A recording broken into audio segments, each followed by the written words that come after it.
వైపు వెళ్ళాలో చెప్పు తగ్గడు. కాలనీ ఇదే గానీ ఇల్లు గుర్తురావట్లేదు సార్.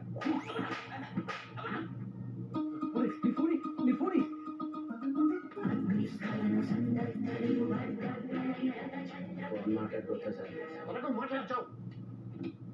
మీరు ఫోన్ చేసిన వ్యక్తి ప్రమాదంలో ఉన్నారు.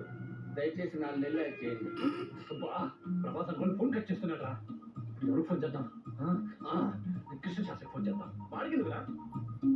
కృష్ణ శాస్త్రి అని చెప్పి నన్ను ఇరికించింది వాడే కదా. ఇప్పుడు వాడి కృష్ణ మనం అడుగుదాం. హలో, ఎవరు? ఎన్కౌంటర్ యాదగిరీంద్ర జఫా. ఓ నాయనో, వీడు ఇంకా కేసు విత్డ్రా చేసుకున్నట్లేడు. చెప్పండి, రాంగ్ పర్సన్ దగ్గర పంపిస్తారా నువ్వు నన్ను? నీ ఇంటి అడ్రస్ ఏంటో నాకు దొరికిపోయింది. ట్రాఫిక్ జామ్ లేకపోతే 15 నిమిషాలు నీ ఇంట్లో ఉంటా. వామో, వీడు ఎవడరా బాబు నన్ను అనుకున్నాడు.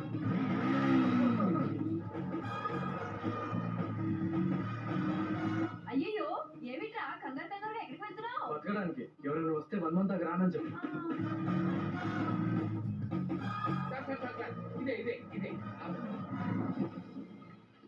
ఏమండే ఏంటే టూలెట్ బోర్డు పెట్టింది? టూలెట్ బోర్డు పెట్టింది ఏంటంటే, అంటే ఇల్లు మార్చేశారా? ఇలా మాటికోసారి ఇల్లు మార్చేసేవాడు రేపు సంబంధం మాత్రం గ్యారెంటీ ఏంటంటే ఈ సంబంధం క్యాన్సిల్ అని చెప్పాలి. క్యాన్సిల్ చేయడానికి సార్ తలకాయ పై చచ్చిపెట్టున్నాను. పంతులు గారు, ఈ టూలెట్ బోర్డు పెట్టిన ఇల్లు నరసింహశాస్త్రి గారిదే కదా? ఎవడా చెప్పింది కదవా ఈ ఇల్లు నాది. సారీ అండి, నరసింహశాస్త్రి గారు ఇల్లు తెలుసా మీకు? ఎందుకు తెలీదు, చూపిస్తాను పదండి.